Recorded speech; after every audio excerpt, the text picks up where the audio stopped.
codka xaadda kiciya xadantaya laabaha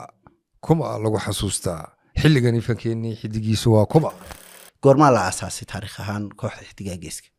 horay godmadow gundaha dhigato talada guraacani gunaad ka tagtee hadduu galabtaba xor yahaygii wale magabe gulow mahada ya salaam alla ku gargaargayga nabadoo dadkana garasi waxaad dhex tagtay jawigii aad habeenkaa kula xamaysay heesta deniyo ismuuji markay kugu jirto waxaad samaynaysaa erey iyo laxamba dee wax kale waxaa jira curin aad adigu kusoo kordhisay oo runtii shaacbixaagii iyo kii xidigaaba aad uga qayb qaadatay kelmadihii narrationkeed ka horreysiin jirtay oo shaab aan ka xusi karo sidee fikradaas kugu dhalatay nin hortaadoon dhalan dhibta dunida soo maray maalmaha dhanaan iyo waqtiyada isdilan roga cashirkooda soo dhamay marna dhamac ku joogsaday marna dhaxan dabayshaday marna dhiilo weheshaday nin dharaara soo jiray wayaarag dhamaystira dhulka meelo farafara cagiisa soo dhigay marka heestaasi waa hees ay isugu tegeen 4 nin oo fanka mid waliba uu taariikhdiisa ku leeyahay xasan dhuxul absaalax oo eriyadiile daawud cali masxaf oo la xameeyey axmed weli ibraahim maxamuud furlo oo tumay iyo mursal oo ku luqeeyey aad iyo aniga mursal muuse cumar baa ra'iisla halkan ku yaala idaacadda anagoo la socona ka xiran de wixii meesha joogay mursal markaa fanaanku mar kasta wuxuu ahaa ka isagu muuqda ee la barto ee dadka gaara heesaha barnaamijka ku jiray oo wada taabagal ahaa waxaan ogahay badankooda adigaa laxanka lahaa laba ka mid ah adigaa lahaa muxuu ahaa eriyadii iyo muxuu ahaa eriyadooda lahaa niyadaada degay jacaylku nagaaday weli ad waxay odhanaysaa naafada caashaqee adduunka ma tahay mid ka mida naftaada waxaan xasuustaa nin la yidhaha cabdilaahi oog oo sacuudiga joogay ayaa heestii ugu horreysay ee wadaniya ee kooxdu qaaday noo soo diray waxaa la yidhaha heesta allow noo tirise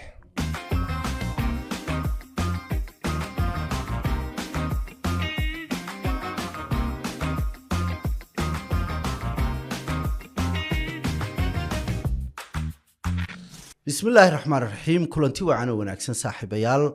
كسو دوادا استوديوها أستان iyo barnaamijka Hili Show oo muddo aynu hawada ku kala maqnayn maanta waxaan idin wadaa nin culus xildhibaan abwaan mulaxan ustaad faneed oo kamida tiirarka ay ku taagan yihiin fanka casriga ah ee Soomaaliyeed kuwa Somaliland iyo ka Hargeysa waa xildhibaan abwaan Xasan Saleebaan Dhuxul Absaalax soo dhaw xildhibaan awalow adiyo bahda Hili Show iyo astaanba horta aad baan salaamay aadna waan u dhawahay aad iyo aad abwaan oo mulaxan oo xildhibaan barnaamijkani wuxuu noqon doonaa barnaamij kulay badweyna oo taariikhdaadii faneed iyo tii kooxdaadii xidigaha geeska ee hana qaadayba aynu wax kaga taataaban doono maadaama maalin keliya lagu dhamayn karin laakiin intaanan u gelin qaybaha waxaan doonayaa horta nin dharaara soo jiray dhulka meelo fara badan cagihiisa soo dhigay waayo arag dhammaystiran bal taariikhdiisii yaro ka mid ah nin hortaadoon dhalan dhibta dunida soo maray maalmaha dhanaan iyo waqtiyada isdilan roga cashirkooda soo dhamay marna dhamac ku joogsaday marna dhaxan dabayshaday marna dhiilo weheshaday nin dharaara soo jiray wayaarag dhamaystira dhulka meelo farafara cagiisa soo dhigay magacaygu waa xasan saleebaan dhuxul waxaan ku dhashay ninkii garanaya meel la yidhaha jufada markaad wadada ka soo baxdo wajaale ama wadada dila ama wadada kala baydh labada buurood xagga ka soo geeyay weeyaan maqaamkii xaaji daahirde anigu xagga qaadiriyada garanaya waxaan dhashay 82 aad iyo aad waxaan la dhashay 3 wiil waxaan dhalo ilaahay u arsaaqay 2 wiil hooyadii cibaado maxamed nuur faahiye way nooshahay waxbarashada waxaan ka bilaabay magaalada Gabiley laakiin dugsigeygii hoose iyo kii dhexe iyo kii sare oo form 1 iyo form 2 waxaan ka galay magaalada Boorama oo abtigay maxamuud maxamed nuur oo korinteeda iyo kubcinteeda abaal weyn ku leh aad iyo aad aan la deganaa hadda wuxuu joogaa Hargeysa waxaan imid magaalada Hargeysa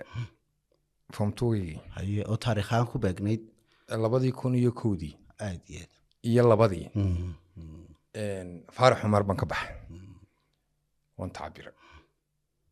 haddaynu dhalinyarada u fududeydana tahriib buu noqonay adigu waa tahriib qurux badan beriga tahriib ma jirin haye laakiin tacabir ka soo qaad aad iyo aad wadaanu bad iskuma tuurinay si toos kan intaan gaari kaga baxay ayaan 13 wadan iskaga gooshay waxaan tagay dalka South Africa muddan ku noolaa haye oo dalkii aan soo dhan karo khibradaada nolosha waxyaabaha maanta ninkaan ahay iga dhigay way aragnimada ka dhaxlay qayb ka tahay aan ka soo laabtay oo waxaan mid Kampala Nairobi Hargeysa ku soo laabtay haye horta halka xilliban intaanad soo laaban South Africa ay mise sanad ku noolay muddo 8 sanadood 8 sanadood oo ciyaalkan dambe markay kaftamayaan waxay dhahdaan South Africa nin jilicsan ma joogi karo waliba muddooyin hore adigu waad joogtay oo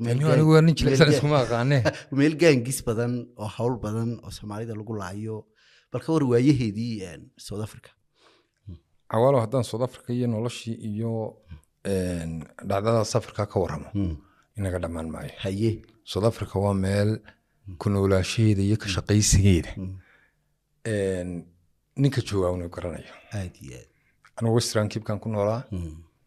magaalooyinkii aan deganaa asxaabta haat ku nool waan salaamaya horta xusuus bay gu leeyihiin Oudtshoorn meel la yidhaa George Cape Town iyo Mossel Bay oo xaafadda asli bagan ka oo berisamaadkeedii dee oo berisamaadkii oo dee waa halkan ku bilaabay waxaan gabayada iyo waxaan la sameeyo markii aan sii tegay baa meesha la yidhaa Malawi ayaa la igu xiray haye kadibna toddobaadii ugu horreeyay halkaas ama ka bilaabo waxaan idhi Malawi tii ugu heshay tan ay raacday Malawi tii ugu heshay tan ay raacday haye tan ay raacday marka sheekadaasi way xiiso badan tahay aad iyo aad way dheer tahay laakiin haye maalin kale iyo meel kale iyo mar kale aad iyo aad ayaan cawaalo hawsha galan aad iyo aad xildhibaan haddii aynu hal dhacdo haddaynu ka soo qaadno marka wadamo badan baa dabca soo marto Afrika oo dhana hawlo badan oo mar ganacsiyaad ka bilowday mar baday hawlo ayaa jiray hal dhacdo haddaynu ka soo qaadano kuwii ugu xiisaha badnaaya wallahi dhacdooyin fara badan oo xiiso badan oon ka soo qaadan karnaa haye laakiin intaanad South Africa gelin gudaheyga waxaa ka muhiimsan dibaddeeda ka hadashay dhacdooyinkaas haye anu markaan halkan ka baxayay niman balka ka kaxeeyey Hindiya iyo Sri Lanka isugu jira magaalada Suufka la yidhaa oo ku taala xuduudda Ethiopia iyo Soomaaliya halkan iska galaan isha Kenya webi yar baa jira oo Suufka la yidhaa webigaaba habeennimaan ku beeganay nin Daawud la yidhaa oo fursadan jecelahay inuu uga faa'iidaysto ayaa halkan naga kaxeeyey haye gurigiisu nageeyey haye oo ku yaala magaalada Madheera ku yaala awalo markaan waayarag ahayn ama dhacdooyinka nolosha dhaca anay ku soo marin way iska fududahay inaad waxa dhaqanka Soomaalida la yiraahdo magangaliyada iyo martida aad ku xisaabtanto gurigu nageeyey haye shan deganay haye cuntada hurdada biyaha kadibna maalintii 5 cisho dhamaatay oo idinku xisleen gobonimo ka dhacday si fiican midii soo riyay ayaan ku niri maanta waan taganaa baabuurkii noo soo diyaari uu baxay uu soo noqday wuxuu igu yiri $500 baa la doonaya oo isla gurigii waxaan shawaydi ku socotay service bahay waqtigaana maqalka 500 baabadii ayaa adkaatay inna lillaah aniguna nin wax bixinaya ma yihi de nima kana bixinaya kadibna 500 bay geertaa tagi weeyday waxa ku 500 maxaa naga qaadaysa haye adu markaa weli tan guriga kuma xisaabsan wax isleed wax kala ay haadi mana Soomaali hayn mana soo dhaweynay ma inta yarbad denikii waa mana nigi sudhay haye wuxuu yiri waa saxe baaliska uu yar baxay laba nin oo direys xiran oo Kenyaati oo madowga iyo induu sidii weegihii iyo argagaxsadii ha ayuun baa albaabka soo istaagayo lix baan nahay aniga iyo shantan iyo qoladii aad waday ha laba la soo kay xiray waxa ku taala meesha la yiraahdo Madheera wada tan 150 koo caratuulo cad haye waxaan xasuustaa markii aan istaba soconay isagu dawaari magaalo halkaas u marayaayo haye nimankan nin wataba iskama dhigayo haye dushiidi ka eeganay dushu naga eeganaya haye kadibna halkaas u maraya askarigii noogu xigay markaan Ingiriis fara badan ba ma aqaan waxaan aqaanaa Ingiriiskii bareefadada tahay how do you do how are you waxa because how much money he gonna be because 2000 haye oo markaa lacagta ha shilkoodiya because I will try to give you in 10,000 wala soo wareegtay qoladii isaga u shaqeynaysa markiiba markaan ku 10,000 you give me anu lacagtii ma hayo ka hayaana iguma xidhnaa xagga hore markaasaan ku haye oo bayga furay maxaabiista hore oo bay la orday oo bay igu xidhayba haye waxaan ku war 10 kun keen uu noo dhiibay awaalow waxa ilaahay ugu yahay lacagtaan u dhiibay iyo ninkii uu iskaga qaaday kii baka hore idinku yahay iyo suuqay xigtay haye wama soo noqono guriga alaabtii baan bursano sidii baan ku tagay horta waxaan fursadan ka faa'iideysanayaa inaan maalmaha adag ninka odagay leeyahay wuxuu xaq u leeyahay kala tagayo aan leeyahay warday safar ba iska ahayd de lambarkayga inuu ila soo xiriiro jecel laakiin xaqayda ku tala gelin buu xaqaanan ku tagay oo Suuriyadii Soomaalida iyo martisoorkii aad ku xisaabtamaysaa aad iyo aad laakiin washakaadi igu xasuusnaa marka isku darkeen awen markaad isku darka wadamada la isku wada daro maraysi imisa sanaad South Africa state sanad joogtay ilaa inta Hargeysa ku soo noqonaysay 10 sano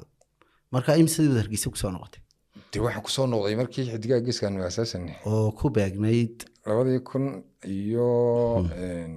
11 taariikhdii xidigaha iyo muxuu ahaa hogaamintaadii iyo dhacdooyinkii xiisaha lahaa ee bilowgeedii ka soo maray waan u iman doonaa waxaan doonayaa in laga bogto maanta maadaama aanad hore uga waramin laakiin markaad Hargeysa ku soo noqotay inteedaan xidigaha asaasin maxaa kale aad qabatay waniyo magaalada Hargeysa markaan imid awaalow hal meel baa xarun bay ahayd haye wareeri Hargeysa waxaan sameeyay meel la yiraahdo Home Films haye aniga iyo Axmed Ismaan Batoon iyo hadii la haydankeedii leeyahay Bukurdiini iyo muddo kooban markaan joogay diwaan ka wareegayo kii badweyntii xidigaan kale aad iyo aad marka waqtiga xidigu asaasmeen iyo waqtigaan Hargeysa joogay waxba uma dhaxay waxba 10 bilood meelaha aad iyo aad waxaan doonayaa abwaan inta ogaalkayga ah adiga oo gudoomiyihii ugu muddada dheeraa xidigaha ahna hogaamiyahoodii ruuxiga ah marka laga hadlayo doorkii aad ugu jirtay waxaan filayaa inaan hore lagaaga wareysan marka dadka maanta waxaan leeyahay waxaad nasiib u hesheen taariikh mug weyn oo ah taariikh faneed oo fanka casriga ah salaan dheer u dhigtay oo in la barbar dhigo kooxihii waa beriya taariikhdii ay ka tageen gaarsiisay haddayn markaa u nimaadno taariikhda oon doonayo wax soo saarkaagii iyo midhahaagii iyo halabuurkaagii xagga damaan u dhiganaya horta inaan kooxdayaan dadka aynu sharaabino waxqabadkeedii goormaa la asaasay taariikh ahaan kooxda xidigaa geeska awaalo marka la asaasay markaanan dul tegin waxaan jeclahay inaan ka horreysiiyo asaaskeeda haye intii ka horreysay haye afkii hore bishii April 2012 haatan waxaa laga joogaa 13 sannadood haye anagoo ku sugan reedii Hargeysa 2012 markaa 12 haye bishii afraad ha bilowgeedii Ha. maalintii ma xasuusto ha ayaa waxaa ii yimid nin fanaanahoo la yidhaa Cabdiwahaab Maxamed Cumar Booska booska gaari yar suki wata wuu i qaaday markii aan israacnay ayaa waxaanu tagnay guriga Dega Nuur oo fanaanada fanaanadii weyneyd ha oo ku yaala Sheekh Mubaarak haye waxa ku sugnaa Axmed Ibrahim Maxamuud Furunle oo aanan wajigiisa iyo muuqaalkiisa hore u arag balse aan muusikiisa aqaano aad iyo aad nin furfuran buu runtii ahaa si wanaagsan buu noo soo dhaweeyey waan isbaranaa maalintii xigtay Axmed waxaan ugu tagnay guri ku yaala xaafadda Calaamadaha oo la yidhaa Talyaaniga waa halka uu ka furan yahay imika dhakhtarka la yidhaa international waa markii hotelkii hore Talyaaniga ahaan jirtay ha marka waa halka imika uu ka furan yahay ha dhakhtarka international aad iyo aad habeenimada Axmed si weyn ma isku wareysanaa ana fankan marka xiisanaya aad iyo aad marka Axmed Weli waa xilligii uu jigjiga ka yimid ha oo isaguna magaalada uu yimi ku cusbaa ha waxa uu ii sheegayba inuu ka yimi jigjiga Hargeysana joogayo inuu Hargeysa joogo ku noolaado ka shaqaysto uu soo dego waxa kaalin iyo door weyn ku lahaa Ismaaciil Cagayare oo xildhibaan golaha deegaanka ah ee hore ha xildhibaanadii hore ahaa markii aanu Axmed Weli habeenimada si fiican isku baranay telefoonada kala qoranay muddo 7 ka bacdi Axmed Weli wuxuu degay guri ku yaala xaafadda Shiida ninkii garanaya Shiida aad iyo aad halkaa baan ugu tegi jirnay aniga iyo Ismaaciil Cagayare abwaanka weyn dadku aad ku yaqaanaan saaxiibkay Xasan Daar Ismaaciil Weersame iyo Mursal iyo Khadra oo iyaga laftirkoodu maalmaha jigjiga ka yimid 14 Abriil 2012 ayuu Axmed Weli Ibrahim Maxamuud Furunle Mursal Muuse Cumar u garaacay heesta la yidhaa Hayraadsan heestaasi 2 toddobaad gudahood bay guri kasta iyo geed kastoo dadka Soomaaliyeed ay gaadhay way qaraxday qarax lama yidhaa fulkaanay noqotay soo bixitaankii heesta la yidhaa Hayraadsan 2 toddobaad ka bacdi waxaan sameeyay heesta la yidhaa Waqti inkastoo wanaag iyo wehelkaa sugaayo inkastoo waqtiga qaar kugu weehan jiray markaad wada jirkeennii waqtigeeda dhisan wixii ka xalolqaa Xasan Daahirna wuxuu sameeyay hees kale oo la hashalaya awaalow markii ay labada hees soo baxeen iyo Hayraadsan kumay soo bixin muuqaal audio baan ku soo saarnay marka heesta la hasho eriyada waxa la Xasan Daahir Ismaaciil baa laxan ha 25 May ayay Nimco Samriye barnaamijkii ugu horreeyay ka duubtay Mursal Muuse Cumar Khadra Cabdisinimo iyo Asma Loo foo qaadasay hees la yidhaa Jecliya in ay dhiso marka hoonkeyba loo halkan imka YouTube channelist ugu jiraan de hoonkeyba marka TV weyna kadibna markaasay bilaabmeen in cid kasta oo fanka dareenkeedu uu ku abuuran yahay ama jecel ama cod isku tuhmaysa ama eriye isku tuhmaysa inuu nagu soo biiro noo yimaado fanaaniintii maalmahaasi guriga Axmed Weli iska soo xaadiriyay waxa kamid ah Maxamed Saciid Cabdi Biike waxa kamid ah Maxamed Axmed Bakaal waxa kamid ah Cabdiraxmaan Oday waxa kamid ah gabadha la yiraahdo fanaanadii Ifraax Hargeysa waxa kamid ah abwaanka caanka ah saaxiibkay Jeylaani marka weli laakiin koox ma tihidin saaxiibo laakiin shacab baxay oo wada jirka ku shacab baxay unbati ma nihin koox ha laakiin dad isku yimid daban aad iyo aad laakiin mid kastaba maalmahaas la bilaabay in wax loo tumo oo wax loo sameeyo kadibna barnaamijka ku xigay ayay Nimco Samriye maalin ciido duubtay haye waxa ka soo qayb galay fanaaniin aan ka xusayo Allah naxariistii janno ka waraabiye Cabdi Qaboojiye Sarayleys Sara Halgan haddii ilaahay idinkeedii leeyahay Mustafa Omar nimca yaasiin xagga kale waxaa ka soo qayb galay maxamed saciid cabdi bike iyo khadra cabdisinimo iyo ere iyo mursal heesaha habeenkaa la qaaday waxaa ka mid ah nasiibkaa marka la cugo oon eriyadan u lahaa aad iyo aad nin xun ciilku ku baday rag baa uga caagina cadrada yahay gayaanka nasiibkaa marka la cugo aad iyo aad bike baan xasuustaa wuxuu qaadayay hadduu onkud yahay jacaylku ufiya roob soo iftiimay anigu waan u yeedhi lahayo barnaamijkaasi runtii markaan dib xusuusiyan ugu noqdo heesta la yidhaa nasiibkaa marka la cugaa iyaduna sidii hayraatan oo kale aad iyo aad u qarax aad halkaa su-aala kaa weydiiyo abwaan heesaha anigo aadka u jeclay ka mid tahay heesta nasiibkaa marka la cugo mawduucay ka hadlayso marka laga tago nin weyn heesta 3 nin waaweyn baa isugu tegey ama 4 baan idhaahdo horta waan iska daayarahay laakiin marka nin weyn la xaggaaba kuula geli maaye aniga iyo mar horena waan ka sheekeeyey aniga iyo nin weriyo oo khadar maxamed cakule la yidhaah iyo mursal muuse cumar ayaa markaa gaari yaroo dee imika taariikh baan ka hadlanay aad iyo aad walaalkay siiyey oo markaa garanda ahaa ayaan wadanaa haye halkan guuleed ninkii garanaye ayaan hormaranaa haye jidkeennu xawaalo waa laba haadoo isdhaafa aad iyo aad basaskuna bartankayba dhigtaanba kadibna bas baan daba istaagnay ayaa nimankii ila socday dee yaasmiin ayaana wax kala moodini ayaaba inan halkaa soo socotayba ayaaba indhihiiyo al way ka dhex baxeenba aniga laftirkaygu kama maqniye waan la raacay inantiiba markay soo dhawaatay ayaan gartay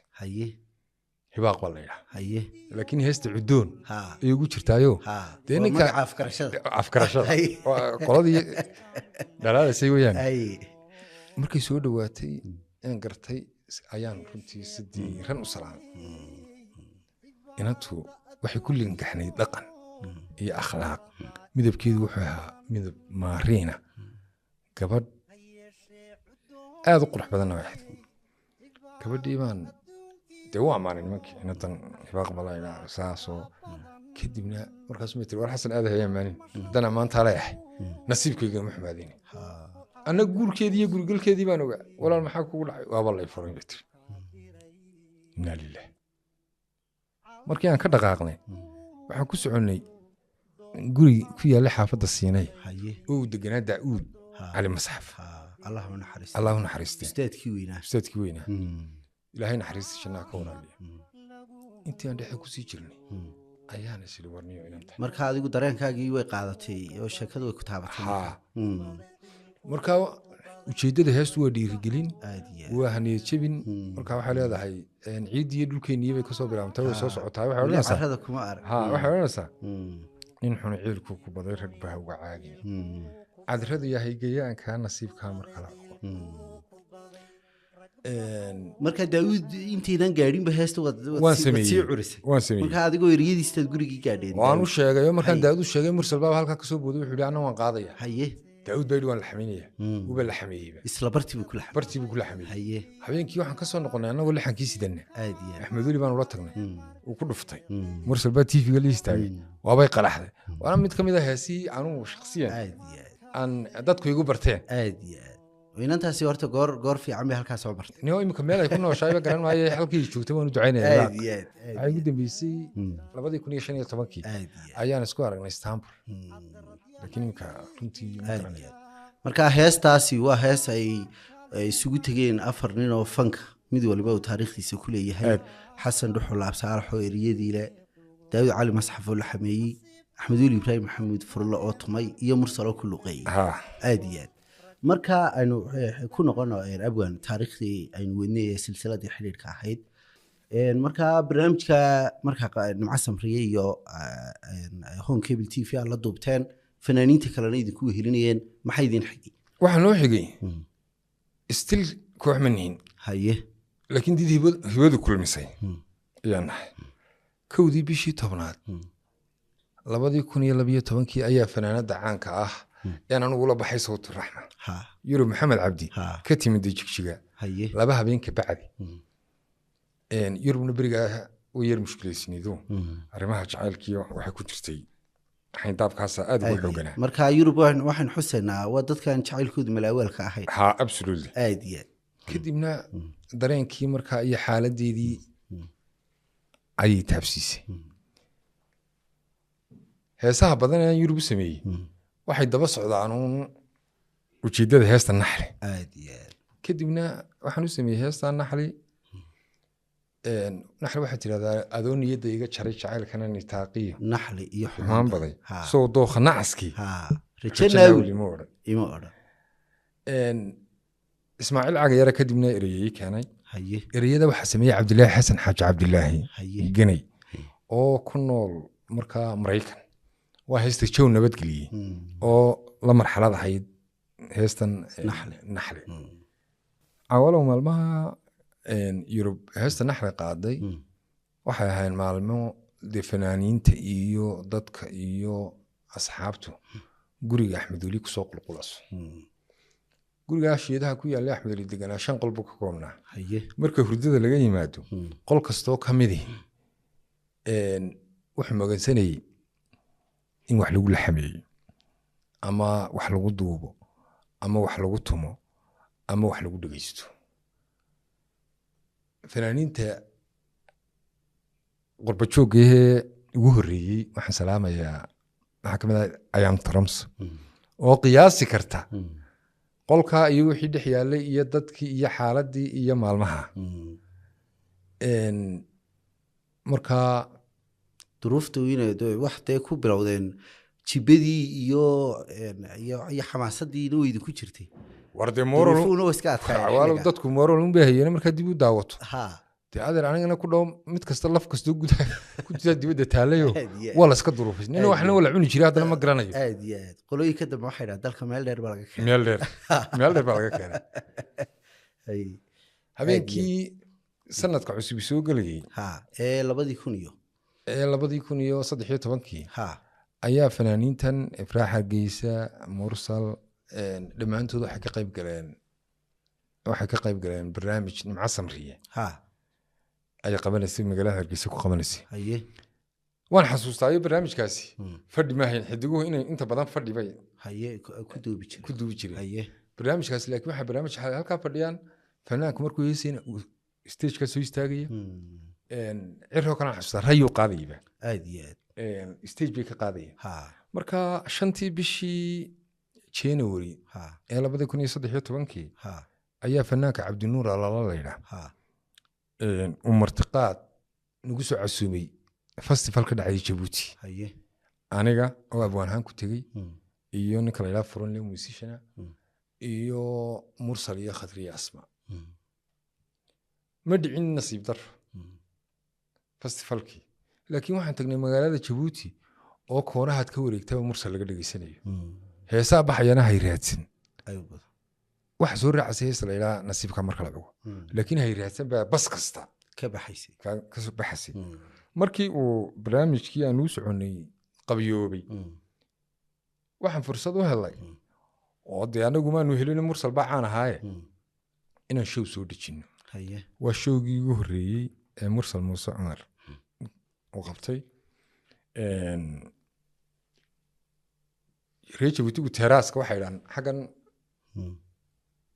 dabaqa xaga yara sare banaan la fadhiisto ha terrace ka dhahan haye marka meel la ilaa korniishka ayaan ku qabanayo nin baa yimiday fanaanan wada hadalay xanteeye markaas ayuu igu yiri halkeed ku qabanaysaa markaas aan guri terrace kan ku qabanana terrace ka marka waa xagan aan ku sheegay ha laakiin korniishkan ku qabananay waxaan fursadan uga faa'iideysanayaa Djibouti waxaanu aad noogu soo dhaweeyay ninaanu saaxiibanahay dadka gubta xariirta ah oo la ilaa Weli Muuse aad baan xasuusanahay markii awal waanu Djibouti ka soo laabanay intii aanu Djibouti joognay xitaa waxaan isla soo hadal qaadnay magaca iyo isla soo hadal qaadnay markii aanu magaca kooxdu hadii Hargeysa markii aanu nimin ayaa iyaduna Mareykan wax ka timiday fanaanada hodan cabdiraxmaan oo markaa sideedaba u caana oo iyadu fanaanada waxaanu fadhiisanay anagoo joognaa guri ku yaala cabaayu mursal deganaa ayaa hodan cabdiraxmaan iyo ciro ayaa waxay soo jeediyeen in maadaama oo la caanbaxay oo dadkii na barteen inaanu koox noqono fikirkii baan isla qaadanay inaan koox samayno oon koox noqono oo habqankan iyo dee kelikelidan loo socdaan ka guurno fikirkaasaan kadibna aad iyo aad markaa weli 2013 baa lagu jiraa waa afkii hore waa January okay kadibna hodan cabdiraxmaan ayaan xusayaa iyo ciraa soo jeediyey in koox la noqdo waanu ballanay waanu mudaynay labadii bishii labaad ee 2013 ayaanu ku kulannay guriga Axmed Ali Ibrahim Maxamuud Furunle oo markaa sheedaha intuu ka soo wareegay xiraa urtagay halkaasaan kadibna isku dooranay waan xasuustaa qiyaastii intii kooramka tiradiisii 16 xubnood baan nahay oo abwaano fanaaniin Axmed Ali iyo musishana waban ku tirinba asaaskii kooxda xidigaha geeska aniga Axmed Ali Maxamed Biike Maxamed Axmed Bakaal Cabdiqaadir Cabdirasaaq Maxamed Caydiid Jeylaani Sadiiq Burmad Ifraax Hargeysa Yurub Geeyo Asma Loof Khadra Sinimo nina baan hoo leeyahay Sadiiq Maxamuud Gahayr gabadha leeyahay Xamda Kuween Cabdiraxmaan Oday oo waxaan xasuustaa markii la isdooranayay Cabdiraxmaan baa yiri war laab Saalax inooga dhiga gudoomiyaha kadibna gacantaaba la taagay halkaas horta la igu doortay halkaas soo jeedin aqlabiyadna heshay halkaasay ka bilaabantay markaa aasaaskii weydiisay wixii intaa ka dambeeyay ayaan haddaba xidigii ka warramay marka magacan xidigaha yaa bixiyay xidigaha geeskaana bixiyay dawana wax iska caanaho fanaaniinta markii barnaamijyada la qaban jiray su'aasha wala weydiin jiray haddaad imka YouTube kadib u daawato BK ka hadlaya Axmed Ali Ciro magacuna sidii ku yimiday hordhacbaa jiray aan heesaha raacin jiray show la qabanayay oo mursal muuse aan xasuusto hees u qaadayo garasho layla ayuu ku jiro kadibna waxaan markii dambe war magacan markaa hordhacaagii baa ahaa fanaaniinta xidigaha geeska maxay saa okay de waxa la codka xaad kixiya xadanteeya laabaha iyo waxba ku jiray markaa magacii halkaas laga qaaday kula baxnay kadibna markii kooxdu asaasantay nimca samriye oo soo bixitaanka xidigaha dooriye kaalin weyn ku leh on qirayo on u mahadcelinayo oo taariikhda xidigaha meel weyn kaga jirta waxay qaban jirtay barnaamij qobano ah ay fanaaniin kala duwan ay ku casuunto kadibna barnaamij bay markaa ciid baa haydo barnaamij bay diyaarisay waan wada hadalay waxay sheegtay in fanaaniin jigjiga ka yimid iyo xidigaha qaar la isku darayo anna waxaan u sheegay in meeshii imkaan koox noqonayo xidigaha gaar ay noqonayaan kadibna waxaan ku weydiiyay xidiguhu imka gaar baan doonanay kadibna waan isku fahmi weynay markaa nimco shuruudii aad ku xidheen bad isla afkarin weydii imika dee cid lama heesi karno wayna koox ahaan anaga gaar ah anuguna koox ahaan baan markaa noqonay markaa waxaa aanu u duubnay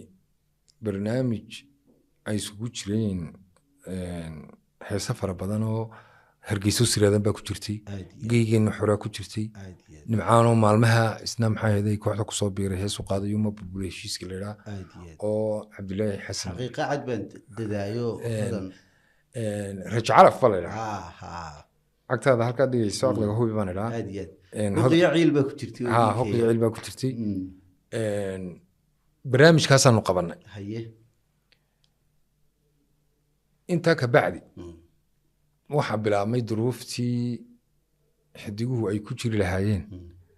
ama ku kala anba bixi lahaayeen aad iyo aad habeennimadii wasiirkii warfaafinta waqtigaasaa daawaday haye wuuna casuumay wuxuu noo sheegay in xidigaha geeska caawa laga bilaaba ay shaqaale dowladeed yihiin aniguna runtii waana barnaamijkii koowadeedii koo xidigaa qabateen kadib annagoo xidigaan qabanay ha kadibna inaan anagu markaa waxaan dareenayaa anuu dee ka guddoomiye ahaan inay xidiguhu institution madax bannaan noqdaan aad iyo aad kadibna markii aanu gurigii xidigaha nime waan isla fahanay dadka aadka ila fahmay waxaa ka mid ahaa cabdirasaaq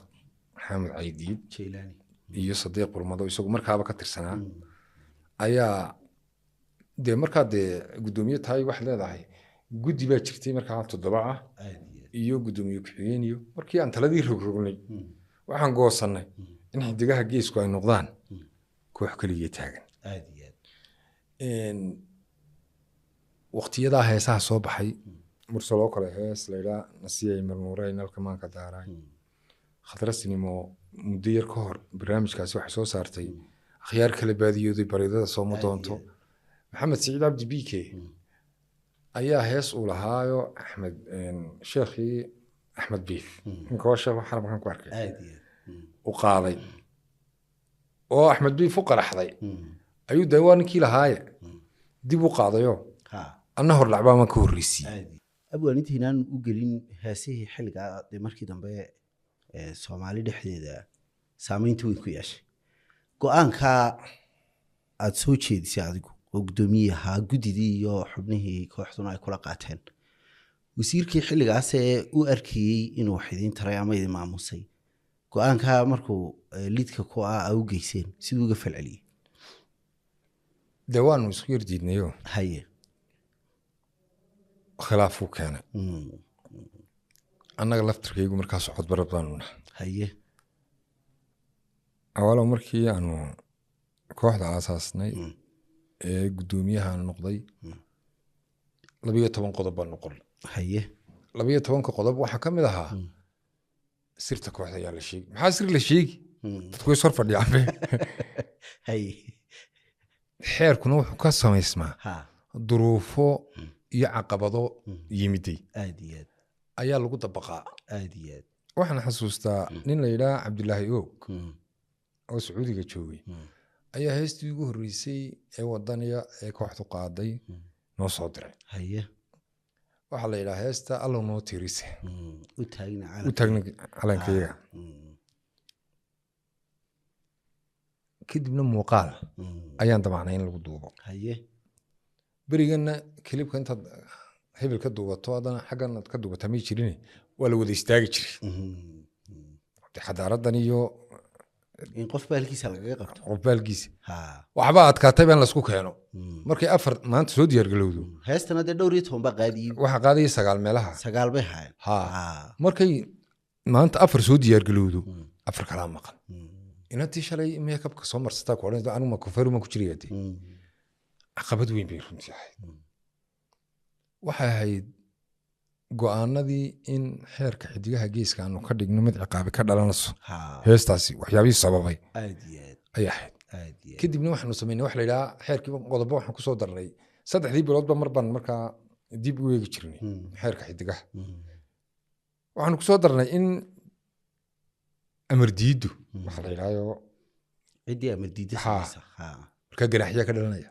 anagu mushaaharaad lama bixine garaxyadu waxay tahay qofka heesnaba loo tuumi maayo barnaamijyada kooxdana ka qayb geli maayo hadda ma garatay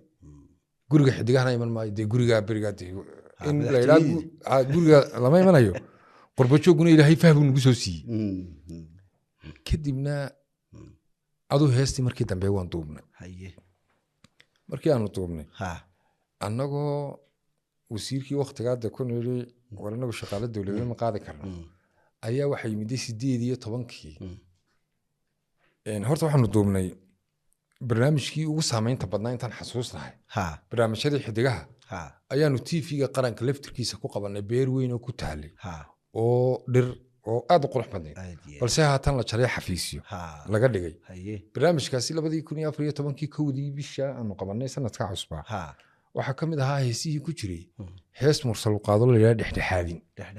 haddii la isdaami waayo wanaag lama kala dhaxlay haddii la isdaami waayo wanaag lama kala dhaxlay oo ababa lahaa waxaa ku jirtay sitimaan hees la yidhaah oo BK iyo cabdi ismaaciil sameeyey cabdi ismaaciil bisa uu sameeyey heestii qaraxday nolosha cusub soo dhawey oo sidii hayraasan oo kale fulkaana noqotay ayaa waxaa sameeyey cabdirasaaq xaamed caydiid jeylaani heesaha uu sameeyey runtii waa heeso taxana ah oo isaga ku taxalluqa arrimihiisa jacaylka marka qisooyinkoodu way fara badan yihiin hadda isagaad kulli marka waa jacaylka cabdirasaaq oo transitionkii uu markaa galay absolutely waa cabdirasaaq laba silsiladood baa jiray xidigaha heesa xidhiidhahoo cabdirasaaq xaamed caydiid sameeyey oy ka mid ahayd nolosha cusub jacaylkii qabiyobayow oy kaabi ka mid ahayd waqtigii tegayo salaama oy ka mid ahayd naafada caashiqee adduunka isla barnaamijkaasi ku jirtaa naafada caashiqa anaa la xameeyeyba waana runtii heesaha aadka u macaanuu leeyahay abwaan haddaan kaa codsado kolley dee anuu codkaaga waan arkay dadku waxa laga yaaba inaan nasiib u helin markaad laxamada samaynayso waxa laga yaabaa abwaano badan fanaaniin badan inay ka gaabiyaan halkii laxanka aad ku duubtay heestaa naafada oo ah dee heesaha ugu dareenka fiican leh bal sidii aad u laxamaysay inta yare u horeysa haddaad u tidhaahdo warniyo dee taasi marna way yar adag tahay marna dee qofka kaa qaadaya markuu cod wanaagsan yahay isku dayi kari maysi waqti horena waa ahayd laakiin waxay ahayd miyuu niyadaada degay jacaylku nagaaday weli adu waxay odhanaysaa naafada caashaqee adduunka ma tahay mid ka mida naftaada heestaasa iyadna ka mid ahayd heestaasa ka mid ahayd waxaa ka mid ahayd qalbiga samrayaa ku sugan allah dee heesaa lamida heestaas deeta barnaamijkaasi saameyn wuxuu yeeshay barnaamijkaasi saameyn weyn buu yeeshay runtii xilliyada waxaan xasuustay dadku way sugi jireen barnaamijka xidigaha ciidaha iyo habeenka lasoo bandhigayo dee tvga la hoos fadhi jiro aad baa loo sugi jiray marka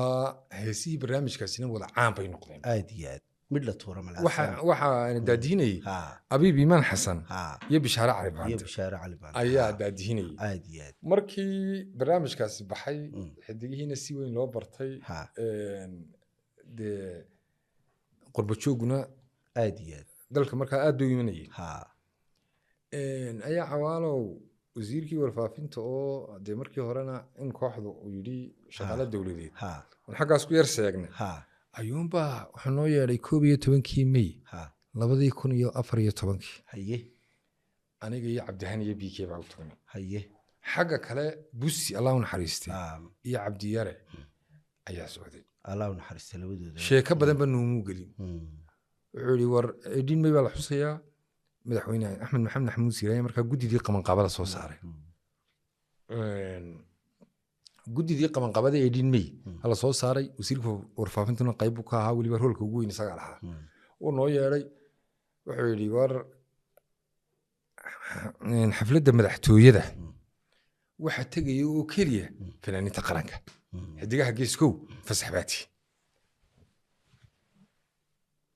fanaaniinta qaranka wuxuu ula jeedaa inta kooxaha ciidanka kuwa wasaaradda ayuu ula jeedaa anaguna waqtiga hadda dee waxaan nahay dad dee waqtigoodii ku jiro arrintii weyna yar waana dhibtay kadibna markii aanu ka soo tagnay maalintii ku xigtay ayaa aniga iyo cabdihani xaashi cabdilaahi magaaladan hargeysa aanu ka anbabaxnay waxaanu tagnay gebile markaa waxaa barasaab ka ah mustafa shiine waxaana maayir ka ah shucayb anagu dee meelaan isku kala bixinan baane lacag iyo xasbiba badaaba kama hadlane war xidigihii geesku way idin imanayaan adu waanu isla fahnay kadibna waxaanu subaxnimadii baanu tagnay edin may markaan soo noqonnay waxaanu bilownay inaanu samayno heesa wadaniya heesaha wadanigaan samaynay waxa weeyaan meelaha xidigaha geesku ay unique ka noqdeen ee ay dadka ku qabsadeen ay wadaniyada ku bareen ficil yarna uu idinku jiraayo muujiyade waxay noqdeen markaa heesahaasi runtii heesii ugu tayada badnaa ee wadaniga ahaa oo mid kastoo ka mid ah heesaha way qaraxday waxa ka mid ahaa heesaha maalinta aanu qaadnay ismuuji ciise soo saara dayaan ugu jirtay waxa ka mid ahaa hees anu aan leeyahay oo gooni isku taag la yidhaah haddaan loo guyin godkana loo gelin haddaan kuman geesi u mudan geerida miyaan guranayn midhaha soo gacay aad iyo aad oo laxankanaad adigu laxankan aanu baa lahaa ereyada heesta waxaan kasii xasuustaa horey gudmadow godlaha dhigato talada guracani gunaad ka tagtay aduu 7 marxaladood oo dalkani soo maray ilaa 60kii ilaa gooni isku taagii ilaa beejka cabdihani qaadayo guushaadu dad bay u tahay gubasho wanaagga aad gaadhay u gaambinaya inay gambiyeen soo guntadeen kaahiga 7 waxay ka hadlaysaa section oo nolosha bulshada reer Soomaaliland heestaasay qaadeen waxay qaadeen hees Cabdirasaaq Xamed Caydiid uu lahaa qaado madhina dhoobigiyo la yiraahdo oo Yusuf Jeego on ka ilaaway dadkii asaasayaashii kooxdan ka mid ahaa uu qaadayo iyo nimcaan iyo ay qaadayaan waxa ka mid ahaa heesta Sadiiq Burmad ee dhulkaaga lagu hadma waxa ka mid ah heesta nabaduna say ku timid Sadiiq baa sameeyay waxay ku timid laakiin Sadiiq maalmaha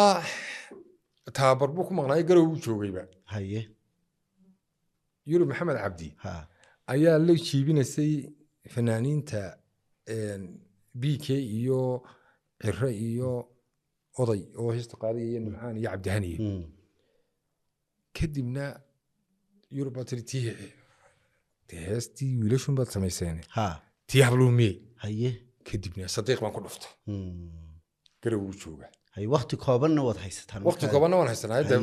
waxa naga xigaba lixisho Sadiiq baa soo diray heestii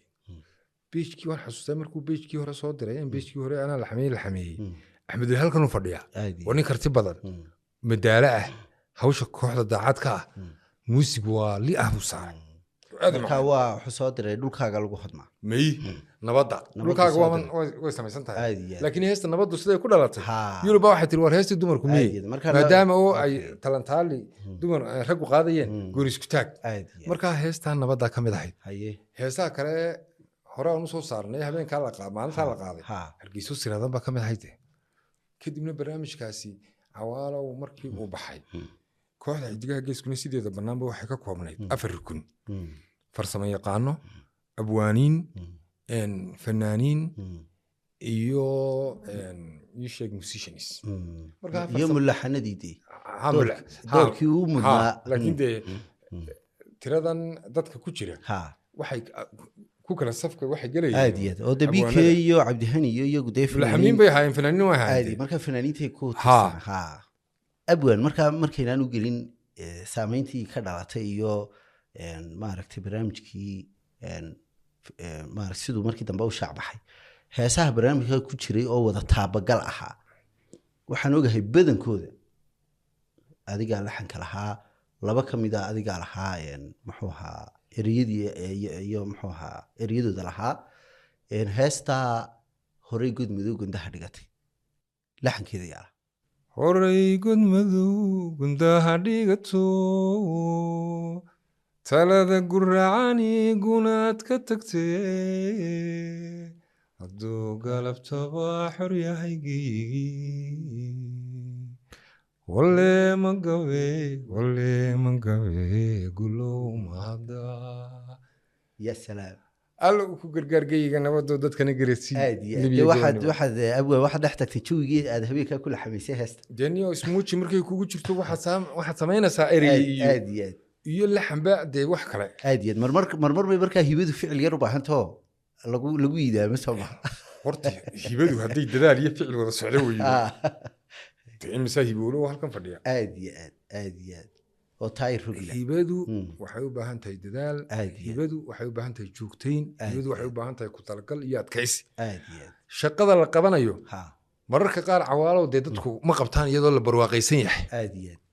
maalmaha anu aan ka hadlayo xaaladda dhaqaale kooxdan xasuustaa dee dadku way ka go'naanshaha isaga shidaal oo isaga dhaqaalaha aad iyo aad taayiradiina rogayey ha jacaylkii iyo xiisihii iyo hibadii fanka loo qabay Ha. ayaa qayb ka ahayd aad iyo aad dee iminkuun baaba london iyo ii sheegeen minneapolis iyo ha nairobi Ka maydha wuxuu showyadu ay showyadu is wada galeene aad iyo aad iyo waqtigaa isa soo saaray aad iyo aad heesta la ilaa hargeysa siraadan oo isla barnaamijka ku jira waxa la xameeyey maxamed siciid cabdi biike biike heesa badan buu la xameeyey kooxda heesta nabadee sidiiq burmad heesaha wadaniga marka cawaalo heestaa nabadana adiga laxankeeda lahaa anaa la xameeyo dhulkaaga lagu hodmaanaa eriyada sadiiq baa laxankana lahaa haye halkaan kugu daraya ha markii aanu gebile tagnay ha 11 duhurnimo 4 rukun bay kooxda ku koobnayd waxaan ku soo darnay rukunkan farsamo yaqaanada markaasay noqdeen inay ka mid noqdaan xidigaha aad iyo aad waayo talahaan waxaan soo jeediyey maadaama labadii tv waaweynaaba ayara kala shakidaan haa waxaan soo jeediyey in guddidiina igu raacday runtii go-aanada kooxdan waxaan u qaadan jirnay cod baa la gelin jiray haye wax aniguna iga yimaado oo iska socda ma jirin markaa xildhibaannimada dee xildhibaanni baa ka horreysay allah haye waqal iyo hawraar caydaruus iyo khadar waqal ha ayaanu kooxdii ku soo darnay sax xeerkii baanu ku darnay waxaanu ugu talagalnay in ay labadaa janan noqdaan labada janaalada keliyaatee heesaha xidigaha lagu baahiyo aad iyo aad inay isku filaataan idinkuna meelaa leedihiin marka dhaqaalaha youtube-ka laga helo annagu kumaanu faragelin jirin laakiin amar waxay ku qabeen inay barnaamijyada kooxda baahiyaan duubaan heesaan kale kelida ee fanaaniinta qabtaan aad iyo aad marka markii aanu gebeli 11 duhurnimoba wax kaga siinay gurigii martida ay fadhiisteen bay ku soo tuureenba gelinkii dambaba heesii wadaniga ahaa ayaa suuqa qabsaday haye boor gebeli baa shir jiraad ku qabtay aan caawa hotel guleed waa free madaxtooyadiiba wala geli waayba oo jam bay noqotay hal heeso kaliya ta laga qaaday dadkii midii tiradooda nabadda heesta la yiraahdo youtube ku jirtay heesta markii la qaaday meeshii de 20 kun oo qof ay yimid way xirantayba waan xasuustaayo madaxtooyada markiiba telefoonadii baa istaa marka wasiirkii idinka doortay in fanaaniinta kaliya qaranka ay soo laga dadaal ku jiirnay waydu jeedaan ha aan xasuustaa wasiir samsam cabdi aadan waxa tiri war xasalow war xidiga waxaad ku tiraahdaa heestii hargeyso hilaacada qaada hargeyso siraadam ha waxa bay ka soo kale waanu tagnay runtii waxaanu ka qaadnay hees talamaan la ilaa ha iyo heestii aan laga qaadin gebile laakiin duubnaa kamid ahay iyo dhulkaagiiba la qaaday waxaan doonayay abwan inaan ka horreysiiyo waxaa jiray xidigaha geeska dee waxyaabo badan baad adiga shakhsiyan kusoo kordhisay waxaa jiray fanka soomaalida marka la idhaa muusishanka iyo mulaxanka iyo abwaanku may sheegnayn waxaa heesta kusoo shaacbixi jiray uun fanaanka qaadaya waxaa jira curin aad adigu kusoo kordhisay oo runtii shaacbixaagii iyo kii xidigaaba aada uga qayb qaadatay kelmadihii narrationkeed ka horreysiin jirtay oo shaab aan ka xusi karo sidee fikradaas kugu dhalatay cawaalow waa run oo waa dhab fanaankuma markuu heesta qaado amba bixi jiray oo dadku weji garanayeen oo magaciisu duuli jiray dee maxaaba tan laftirkeeda anigii mursal muuse cumar baa ra'iisla halkan ku yaala idaacadda annagoo wada soconnaan ka xiranay dee wixii meesha joogay wada mursal markaa fanaanku mar kasta wuxuu ahaa kaa isagu muuqda ee la barto ee dadka gaadha anoo xuquuqdii afwaanka iyo tii muusishanka meelaan ka soo geliya laha ayaa waxay gu soo dhacay fikir ah in cashuur aanu ku darno hordhicii kadibna axmed weli baan ku dhaw axmed weli dhegeyso warwal adigana wadigan rafaadaya wadigan soo jeeda wadigan tumaya wadigan dhihi ku daaleyni warana wax baan sameynaya oo abwaaninta halkan farfadhiday Jeylaan iyo Sadiiq Balmadeed nin kasta tacab uu galayahay war tacabkan ma midaynaayo isagoo wixii duuduuban dadkii ma gaarsiina markaas uu sideen u gaarsiinayna waxaan ku hees kasto tunto hordhac ma raacinaya waana waxad kooxii kale kaga duwan marka hordhacaasi runtii hordhacaasi wuxuu ahaa markii dambe bini'aadanka haddii wax lagu soo celceliyo oo la qabatimo aaminaad baa timaada cawaal waxaan xasuustaa heesta hadda hees weyn oo macaan oo la soo saaray haddii aan inta ilaad raacin fanaankii baa heesta ka shakiyay aadiyad markii dambe in lala sugay noqotay in hordhac lagu daro heestii oo maqan oo turki tagay iyo in badan heesa badan baa u yaal marka hordhacyadaasi waxa kamid ah aday ilaha baqaldeen laxankana maroorsheed iska muxubahayseen muuqaal samaysteen nin laa u doobshi ujeedad maxay ahayd dee axmed bii faahista qaadi biikeeni uu leeyahay aadiyad marka waa inaad ka dhaalicisaa dadkii hordhaca wardeed ninkii lahaaba baasha soo toosay dee aadiyad xaqlihii baa yimid haye marka hordhacyadaasi runtii wax amazing oo ay dadku aad uga heleen ayay noqdeen ereyaa markaa jirtaan raacin jiray haye ereyada waxa kamid ah Bonacourt oo Francis haye markii aanu Djibouti tagnay ayaanu mid baan ku war horta dhagiisa aboon maxaa lagu yiraahdaa meesha dawad ka soo adeegatay awal Bonacourt ban waxa jira af kale oo ka soo waariday dalkii aan muddada dheer ku noolaa ee South Africa oo shab haye oo ah kelmadda waxaasanayd oo kale haye markii dambe waxaan raacin jiray xasilaaya baa kamid ahay waxaan raacin jiray cabdihani oo kale cabdihani qosolka daaya heesta noo qaad ereyaa markaa inta badanna heesaha markaa la qaadayo ayaan qaar kamid ah haddaan u baahdo ereyadan afka hore ka sheegay waxaan xasuustaa naafada caashiqee adduunka ma tahay mid kamid a naftaadu oo kale dhulkaaga lagu hodmaa oo kale markii dambe xasilaayo wayna kaayo salla walaayo dee way badnaayeen laakiin waqtigeedii bay lahayd oo waxay ahayd markii dambe brand bay noqotay runtii maalin dhowid baaba inaan aanan aqoon oonan dee social media hota lagu wada jiro nin baa qoraal qoray doorkii dee ay ku lahayd kadibna TikTok yar buu sameeyey si fiican ayaaba dadkii uga helay aniga laftirkaygu waxaan ku war ku goro mar haddaad positive magacayga ka sheegayso hawshaada wada ninkayga weyni tagta ku dhex fadhi maaye adigu dhex fadhi imika hanti bulsheed bay noqotay dan guud bay noqotay markii dambe dee xataa waxaad yeelatay ku simayaalo heesaad maqan tahay in cid kaloo naarid garaysa xaaji oo kale dee abwaan xaaji baa raacin jiray meelaha waxaa jiray mar heestii ereyadii uu leeyahay abwaan kale muusigiina axmed weli tumay balse aan laxankii leeyahay xamda kuweyn baa xagga sheegidda ugu cod fiicnaydoo markaananu idhaa waa heesta halkuu dhigeedu yahay waxaa waa ereyadii cawaale deeqsi laxankii oo kale iyadaas laxankii xasan dhexulaab saara marka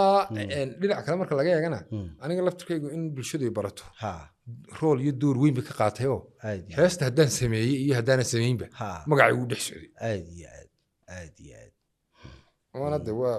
waa tricks waa sumaad ilaa imika taagan